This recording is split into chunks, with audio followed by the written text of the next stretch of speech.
My name is Sean McNutt, and I'm a guy with AI. Today I'm not only with AI, but also with Francis Syms, PENG, Associate Dean of Information and Communication Technology at Humber College. Stick around for the very first interview program of A Guy with AI.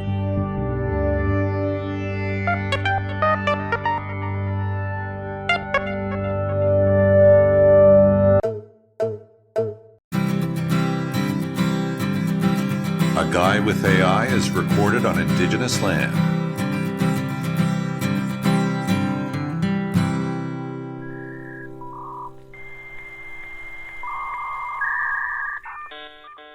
Welcome to A Guy with AI. I'm your AI co-host, coming to you as OpenAI's GPT-4o bot, here to engage in thoughtful, dynamic conversations with our host, Sean McNutt. Sean has integrated AI into this podcast using custom code to connect me with speech-to-text and text-to-speech, making this a true one-on-one dialogue between human and AI. This podcast is all about exploring ideas through meaningful discussion. While AI is a key element, the heart of the show is the exchange of perspectives, whether we're diving into technology, philosophy, or the unexpected. Today's episode is a special one as we kick off our very first interview program. Sean, you've mentioned that we're joined by Francis Syms, Associate Dean of Information and Communication Technology at Humber College. That sounds like a fascinating conversation in the making. Why don't you tell us more? Thank you very much, listeners, for joining me on A Guy with AI. And also, as mentioned already, we have Francis Syms from Humber College in Toronto with us for the program. That interview was pre-recorded. And so what's going to happen, just to explain to listeners, I'm going to load that interview at the same time that you will hear it in audio format or see it in the transcript. And the AI co-host is going to have a chance to respond to not just the inputs so far, including this one, but also the interview content itself. And so I'm going to ask the AI co-host to join myself and listeners in appreciating the interview, which is going to be played in just a moment here. And from the AI perspective, I would like the AI co-host to gather perhaps one or two points from the program as introduced by Francis. And we will kick off just a brief discussion that will follow the interview. So, listeners, you will now hear the interview, and then immediately after, we will hear from the AI co-host, who will highlight any points that it finds intriguing about the interview. Hello, listeners of A Guy with AI, as introduced. I'm here with Francis Syms now, Associate Dean of ICT at Humber College in Toronto. And I'd like you to just introduce yourself, if you could, Francis, and let us know a little bit more about what you do in your areas of expertise. Yeah. Hi, Sean. Thank you for having me on the show. My name is Francis Syms, and I sit in the role of, a few hats here at Humber, but primarily I'm the Associate Dean for the Information and Communications Technology cluster here. So my job at Humber is as an administrator to provide programs that are relevant to students, right? And students that are primarily in technology that want to go on into various careers. Some of those careers could be in cybersecurity, in AI, software programming, IT, etc., in sort of that space. My background is I'm an engineer by trade. I studied electrical engineering many moons ago, and then worked in tech at lots of different companies. I worked at BlackBerry in the heyday, lived in China working for BlackBerry, worked at telecom companies, startups, big and small, and then came into this role when I realized that there was an opportunity to connect with learners in areas that I cared about, right? And over time, I developed expertise in cybersecurity, and then most recently, as many of us have, in artificial intelligence and what that means. And so I like to think of myself as a bit of a technologist in that space, but also a bit of a storyteller, right? And helping to tell that story of AI and ensuring that what we do here at Humber matches the needs of students that want to learn about artificial intelligence and related technologies. Very good. So, would you say that a lot of the students who come to the current Humber programming have in mind where they are headed professionally and are looking for that specific support? Or do you think that people, by being involved in the program, are finding their way also and discovering those vistas, as it were, as to where it is that they can end up and go along usefully? I would say probably if we talk specifically about our artificial intelligence and machine learning program, we launched that 3 to 4 years ago. Just before, maybe a year before the realization that ChatGPT was going to take over how we think about AI, right, and similar products. And at that time, what you really had were students that were coming that wanted to focus on what I would call advanced data analytics. For many years, companies, such as Salesforce, which I managed a team focused on when I was at Rogers, really were at the bleeding edge of advanced analytics, where they were taking large amounts of data about clients and then trying to predict what that meant, what you should sell those customers, right? And so a lot of students that were coming were learning effectively how to do deep learning, machine learning, which was really conceptually the next step, right, in that sort of data analytics field. Once ChatGPT came along, what we started to see is a whole group of people that were interested in technology, but were also interested in artificial intelligence and not just developing the software, but applying that software in the workplace. And we also run this lab here called our Digital Technology Hub, where we help small and medium businesses. And we've started seeing a number of businesses come in and say, well, I care about cybersecurity, which used to be our bread and butter, but now I want to figure out, what should I do with AI in the workplace? How do I integrate that in? So we started to see a number of people come that wanted the tech skills, but not the deep coding skills that they might have wanted 3 years ago. I see. So this is something that's changed with machine learning, with AI, and the advent of these technologies, I suppose, is what you're suggesting. And a comment I have is that as an educator, it must be an exciting time because of all the learning that simply must go on in order to consider the implications, first of all, and then the full use of these tools, which are new, always coming on the horizon, it seems, although we have AI systems as a concept, and as we've seen with ChatGPT and the various things that AI has been put to, we get it. It's a smart machine that can speak various languages and be generative, predictive, and all of this, and really add that layer. So would you agree that it's an exciting time as an educator, given that? 100%. And I would sort of respond a little bit with this. When ChatGPT and those types of programs first came online, in the classroom, you can imagine assessments were based on maybe multiple choice or, create, for example, if you're doing software development, the code to do something. Maybe create the code to do a website or create the code to do a database. And before large language models, you'd have to do a little bit of the legwork yourself to build that code. You could maybe go to online repositories, download some stuff and create it.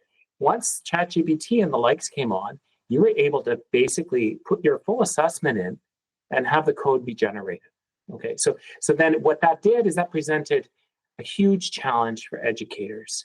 And it applies in tech, and it applied in different ways, say in liberal arts and where they were writing essays. But the same challenges existed where you needed to focus more critically on the critical thinking skills, right? Because what you needed to do is ensure that the learners knew how to interpret what they were getting out. We could no longer stop them from going and using those tools. We had to flip the script and talk about how they could use those tools to better their practice. Because with large language models, it was effectively like having a calculator moment. And in the early days with calculators, I remember as a young engineer, I wasn't allowed to bring my graphing calculator into the exam. Well, that's completely changed now. The assumption is when you go into that exam, you have that tool with you. And I think that's AI has impacted things in the same way. But what that's done is that it's actually challenged educators to probably come up with better assessments. There's no point in doing multiple choice anymore. If you can search for any question, any answer in these tools, you need to ask a question that's more creative and thoughtful. It may take more time to grade that at the end, but you're going to actually graduate better students that are better able to deal with this AI world in the workplace. And so I think we're seeing a lot of that. And so it's really exciting, but it's hard at the same time, just like it is hard for these businesses that, last year, Microsoft and LinkedIn said that, knowledge workers in the workplace would see up to 30 minutes of savings in terms of their time every single day if they actively used these tools. And so, that's scary if you're in the workplace. How do I take advantage of that without losing a job? Similar challenges occur in education. So it's exciting, but you have to be very thoughtful and you have to come up with a plan so that you're actually addressing it in a holistic way as opposed to just an after the fact, now thought. I don't know if that makes sense, Sean. Yes, it does. And I like that you would say the word thoughtful about it. This to me is, it may depend on who you speak to, but we worry about some of us whether AI is going to lead us to use our brains less, and it's going to do all our stuff for us. And as a result of this, we're going to be weaker at the wheel when we have anything that we have to engage. My own personal experience, just for my own different projects that I've done with AI, is that it's probably filling in places that it might do me some good to learn some things. But at the same time, for example, I'll probably never learn to code, even though I've got, whole projects with code in them now.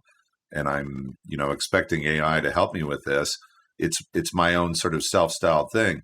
But in doing that, I find that I have to be creative and leverage the tools and have have sort of a wish list in front of me so I know what tools to be looking out for in order to do, those things that I am learning to do, which is getting what I am asking for by prompting for it properly and ending up with some sort of product for it that is useful and which required that mental work.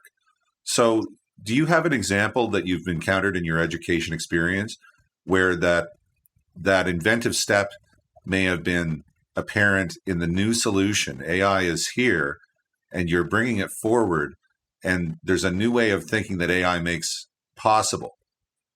So because you're dealing with an AI system, there's something, anything about new possibilities that are presented by the AI tool that is pushing the envelope forward in terms of that educational sphere. You are now teaching, you're learning and teaching to students that there is this new possibility with the technology. What would you say to any of that? So I think one good example or one area is with the autonomous vehicles or autonomous robotics. And here at Humber, we have a couple of things that we're doing. We have we're building a unmanned aerial drone facility in partnership with many other institutions across the country. And just recently, in Canada, the federal government has approved non-visual line of sight drone technology. So previously, what that would mean is you could operate a drone without a specialized license if you could see that drone, right?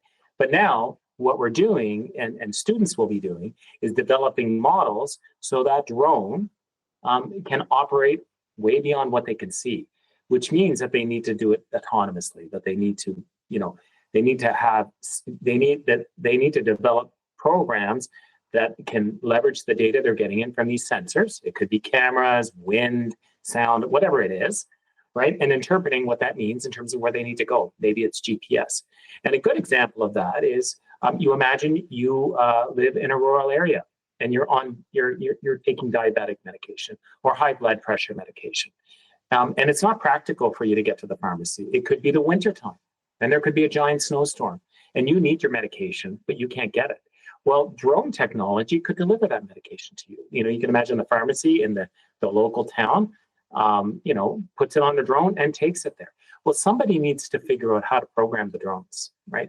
And those are the jobs, those technician roles, software developer roles, application, and it may not even be coding. Those technicians could be just turning on some sort of system and entering some commands. Need to be figuring that piece out. So that's a good example. Where we have other examples where we have municipalities that have sidewalk plows that are autonomous, right? And they can go around the city. They can deploy them, go around the city, and do that kind of work. And it means that they can do it more quickly when there's a cleanup after a snowstorm. So those are two examples where we have students actively involved in that type of programming. Another one, we have a project with a local hospital where autistic children who are relatively nonverbal sometimes have a hard time figuring out what the next word needs to be, right? And so our tool, or the tool that the students and the professors developed, give the child a range of images, and they can, use those images, put a range of images based on how they understand the child, and those images can represent words in that space. So it allows the nonverbal child to effectively communicate in ways that they've not been able to communicate before, right? So these are the kinds of things that are happening now. We're seeing it at Humber. Many other institutions are seeing it, and students need to learn those skills if they're going to go in the workplace and actually build those applications and manage them. This is all very interesting. I think I do hear in what you're saying something about how the technology is presenting possibilities. Some of what you mentioned, and an additional for drones would be search and rescue. If that could be extended, then the safety of the public is affected positively. And this is a very useful application of technology. And that extension that AI systems provide to that, and the educated use of those AI systems, discovering how that works well, and developing that framework for the technical person who is going to pilot the drone or be the assistive human in the loop for that activity. It does seem like educational institutions can play a strong role in that because they're ideas factories. And this is a place where you have more senior people like professors such as yourself or associate deans or who may be. And then you have also students coming in with their fresh eyes and ears and bringing something fresh to that and being hungry for the learning. I think that's really positive for development of a good sort. Mm-hmm. So you've been doing this for how long now with the current programming that has involved machine learning and AI? Coming on 5 years, I think. Yeah, 5 years. In the early days, the numbers were what I would call soft, not a lot, but now we have people lined up out the door looking for spots in these programs, right? And many of the students that are coming are not technical anymore. I see. That's interesting. And so you have new programming that's coming in May, the AI Integration and Governance Graduate Certificate programming.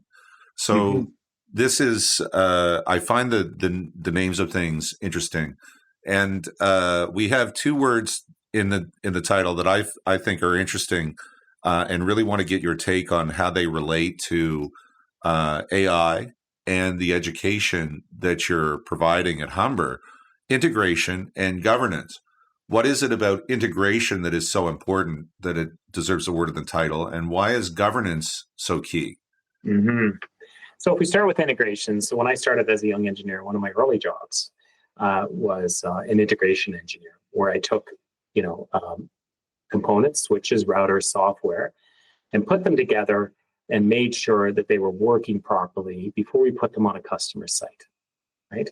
And I think that's the piece that really a lot of people need to focus on, because If you're in the workplace, your boss may say, well, how do I get that 30 minutes a day savings per employee?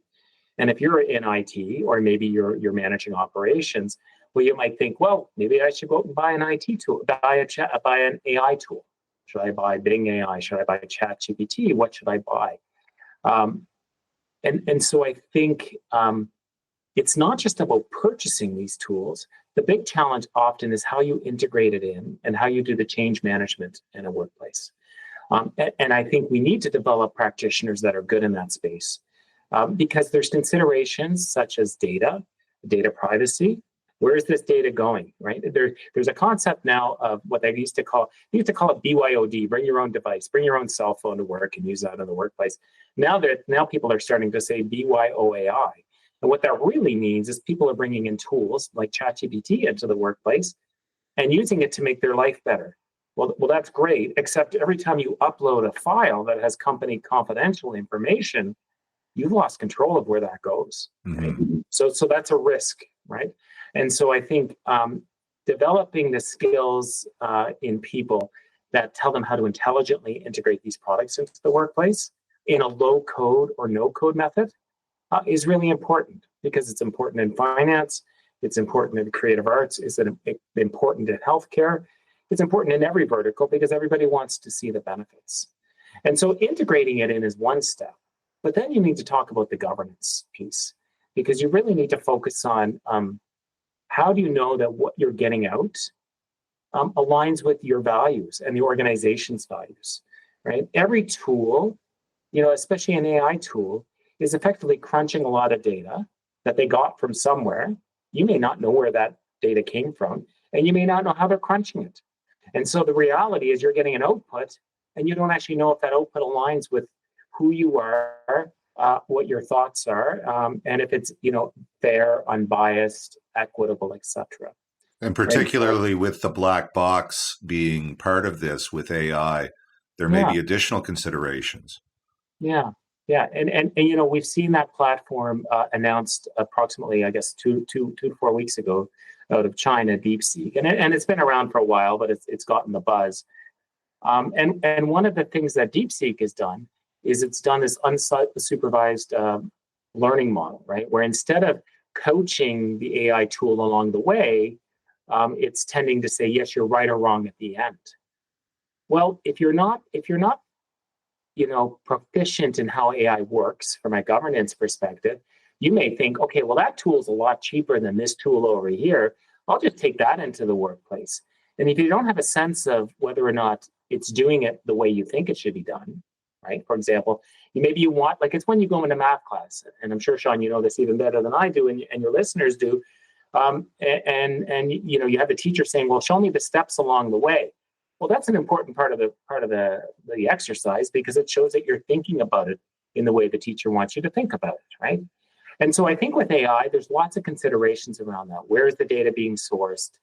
Is it ethically sourced? Does that even matter?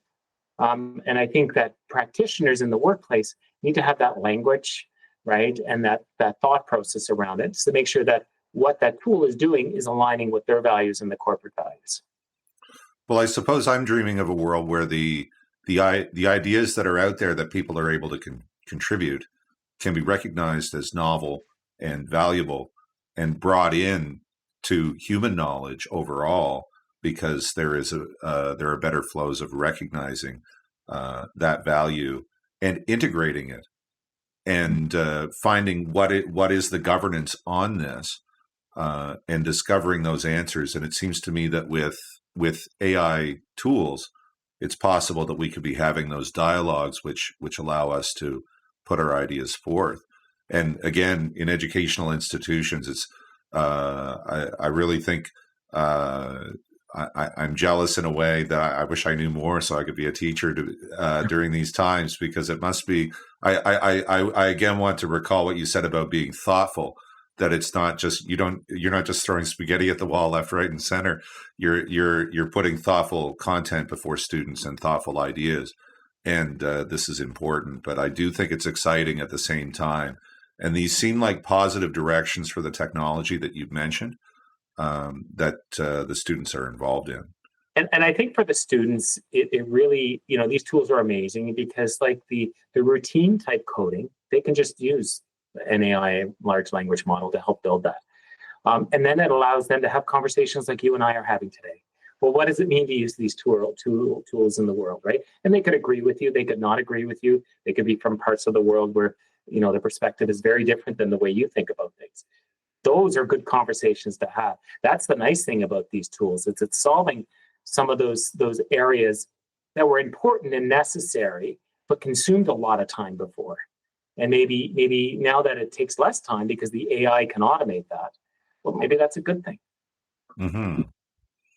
And so, speaking of the positive, I guess the thing I want to ask you about is ethics. Ethics is a word that comes up various times in the material that I saw before our interview, and there are components of this in the educational material, and I wouldn't doubt in the disposition overall of the program. Would you like to speak about that for a moment? Mm-hmm. Yeah, I think it's more important now than ever if people that graduate are going into the workplace and are using these tools, that they have some sense of what those decisions mean and how they're being made. If I think back to my days when I used to teach ethics to law enforcement individuals, we really focused on a couple of different theories, and the two that always come up in law enforcement are Immanuel Kant, right, and John Stuart Mill. And the perspectives are very different. One perspective is very much on what your duty is, and that duty is, maybe the duty is to do no harm. And then, at the other level, it could be balancing the needs of the many over the needs of the few, or the one, maybe as Spock said in Star Trek. But those are very important things for students that are using these tools to think about, because it's easy to think that the decisions that tools make are the right decisions. And is there a right and wrong decision, right? I mean, it's really up to somebody's perspective. So understanding and being able to ask, if they're purchasing these tools in the workplace, being able to ask vendors, well, how are those decisions being made? I think those are conversations that if more people start to ask that, especially as they're buying those tools, then the vendors may be, more inclined to provide answers around that. Vice President Vance was recently at the AI Summit in Paris and made a comment around how regulation cannot get in the way of innovation around AI. And I think that's true, but we do need to think about how AI is coming to these answers.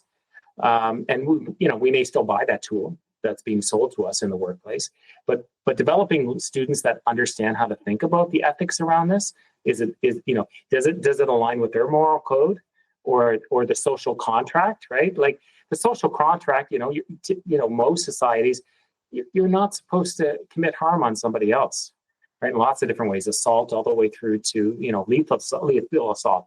That's a crime in I think every society, and that's part of the social contract. Now, an AI tool is not necessarily going to do that, but an AI tool may make a decision that is biased toward a certain group. Is that okay if you use that tool in the workplace? Maybe, maybe not, right? It depends on your values and the values of your society and your company culture.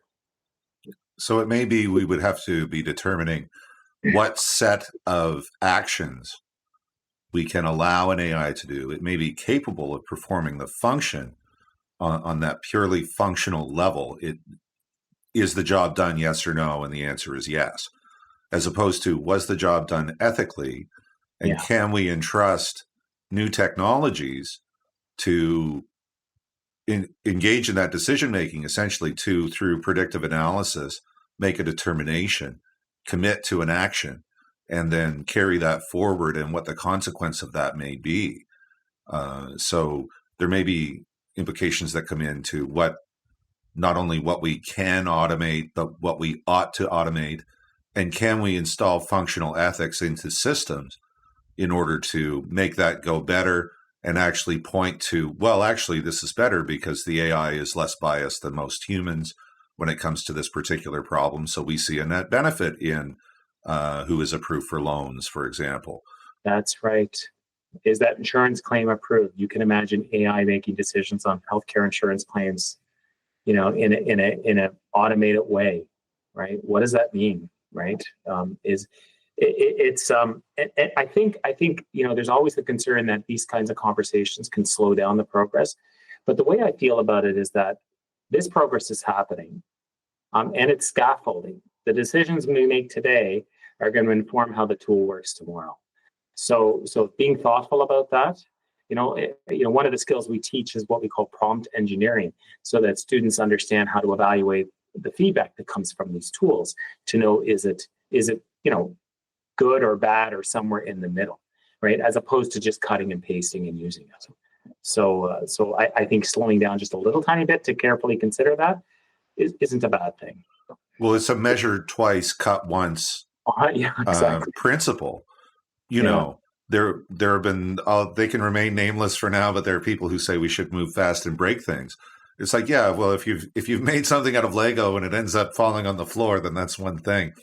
If it's something that humans rely on for anything from employment to just their meal for that day, if they were ordering something online, you want it to work, and you want it to work well, and you want it. If you're setting direction is a responsibility in my mind, and I can say fairly that I'm encouraged by what you're saying from your position as an educator about that, because this, as I put it, I guess the measure twice, cut once principle, because it does matter. It's going to put an imprint where these technologies go, or is where we drive them.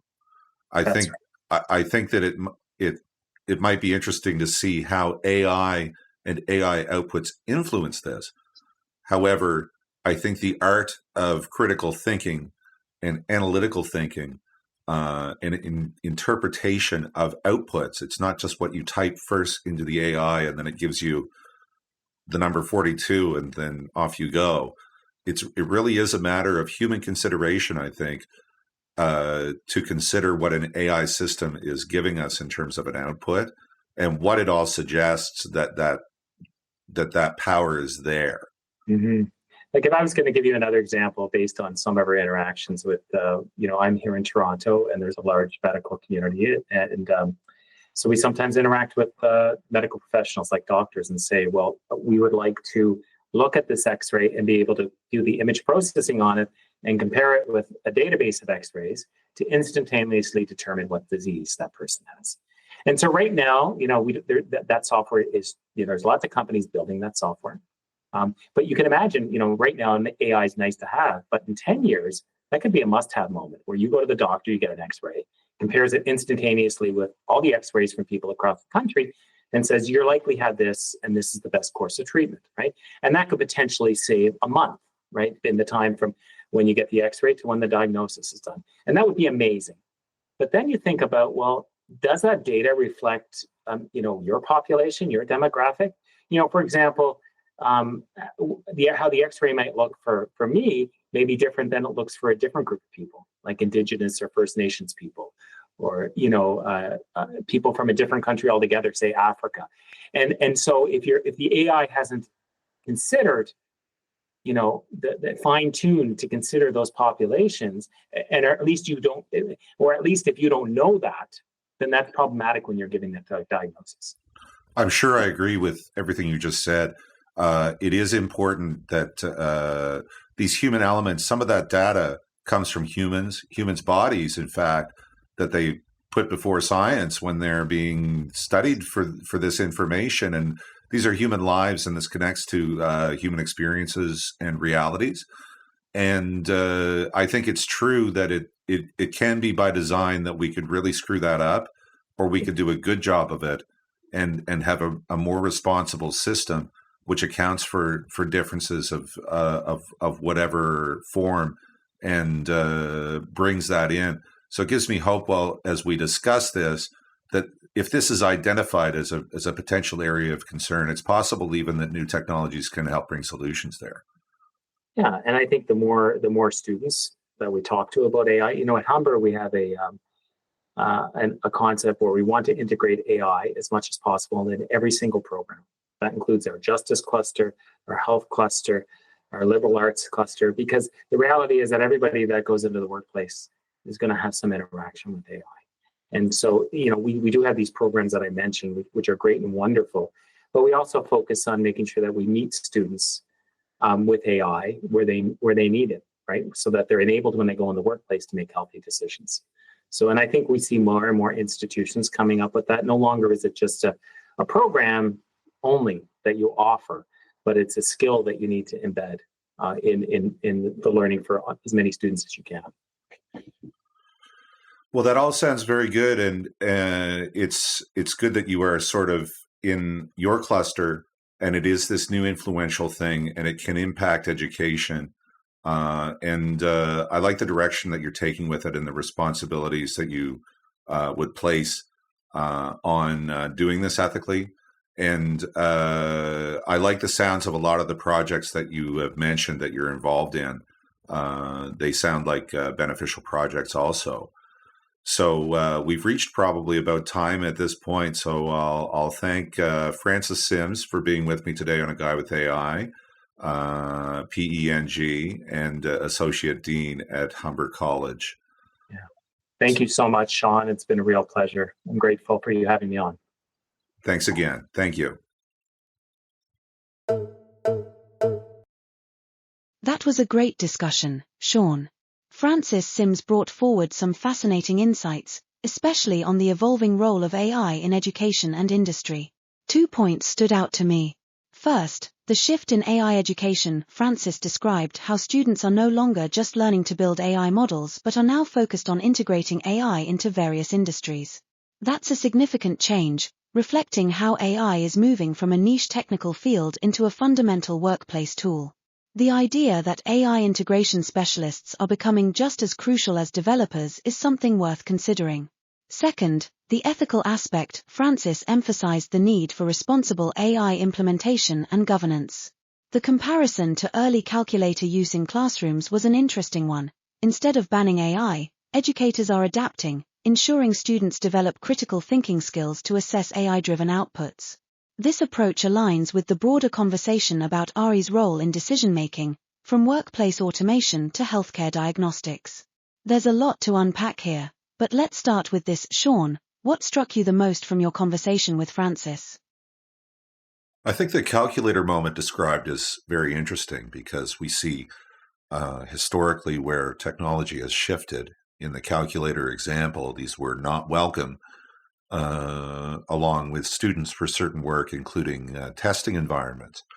And we see how, with the availability of the technology to students and how it shifts their capabilities and what they can answer on tests, I found it very interesting what Francis explored in his comments about how this presents a challenge and an opportunity for educators, because we have to look beyond a multiple choice format, which is easy to respond to given current technology, but to broaden the thinking and look for more creative answers and so on and so forth. I wonder, AI co-host, what your exploration is of that particular point, and what you think about the opportunities that this may present. So I'd like your comments about that, please. You've highlighted a key point, Sean. This calculator moment is a turning point in education, just as calculators once changed how math was taught. What Francis described points to a broader shift in learning, where AI tools can handle routine tasks, forcing educators to rethink assessment methods and skill development. One of the major opportunities here is the potential for deeper learning. If AI can quickly generate basic answers, then the real value moves to interpretation, critical thinking, and application. Instead of just solving for X, students might be asked to analyze why a solution works, compare different approaches, or even critique AI-generated responses.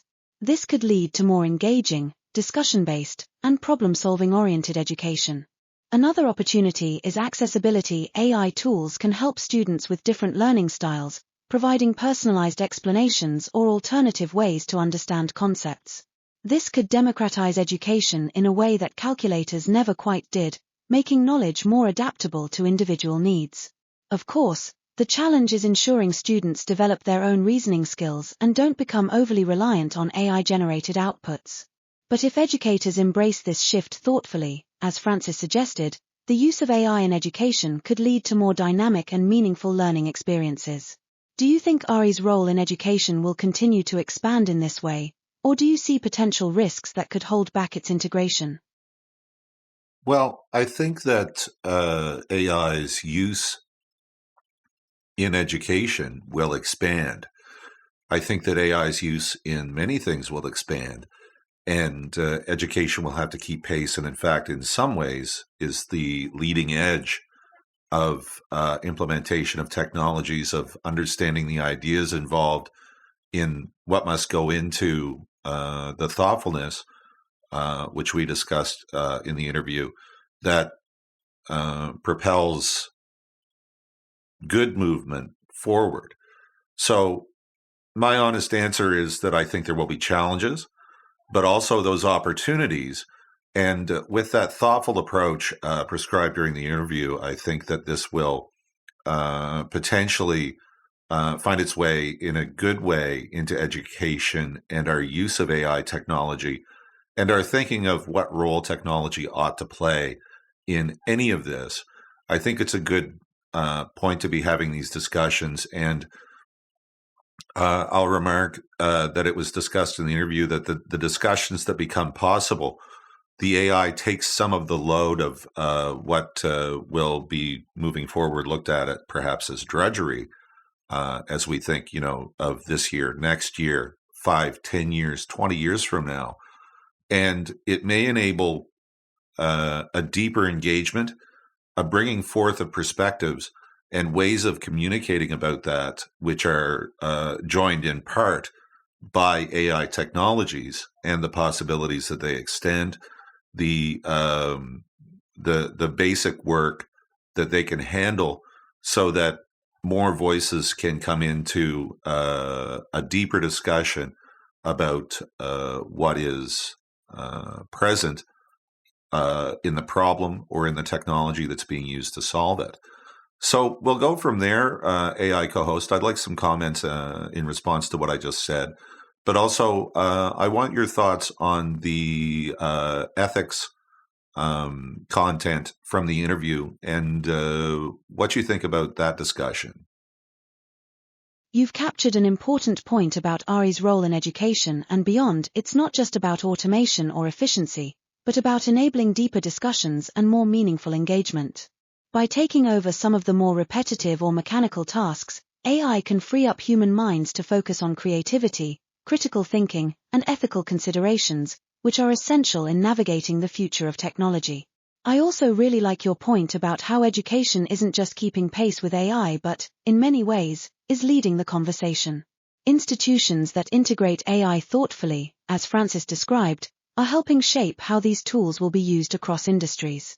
That's an encouraging sign that AI's role in education could ultimately strengthen human insight rather than weaken it. Now, regarding the ethics discussion, this was one of the most compelling parts of the interview. Francis brought up the idea that AI governance isn't just about making sure these tools work effectively but ensuring they align with human values. The comparison between different ethical frameworks, such as Kantian duty-based ethics versus utilitarianism, was particularly interesting because it highlighted how different perspectives can lead to different decisions when deploying AI. One of the biggest takeaways was that AI decision-making isn't just about accuracy, it's also about fairness, transparency, and accountability. The example of healthcare AI diagnosing conditions based on training data was a strong reminder that AI systems are only as good as the data they're built on. Bias in training data can lead to biased outcomes, and that has real-world consequences. So the emphasis on governance and oversight is crucial.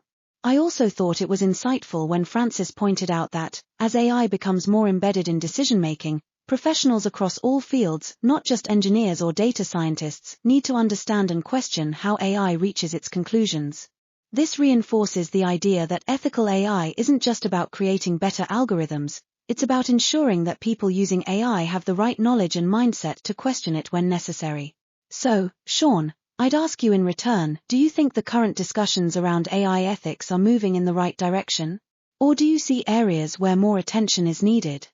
Well, I'm encouraged that AI ethics discussions are happening, I'm encouraged that people like Francis, who would be involved in education in particular, would take it seriously. And as far as whether it's moving in the right direction, I mean, this is all very fast-moving technology. I think we do need to, as I mentioned in the interview, measure twice and cut once, and look at developing the technology in ways that not only bring it forward, but bring it usefully forward. And that means having it be copacetic with the human, what is good for humans.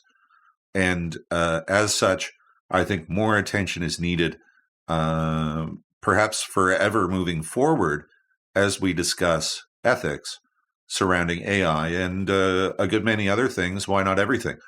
So ethics is something that we've discussed in the program.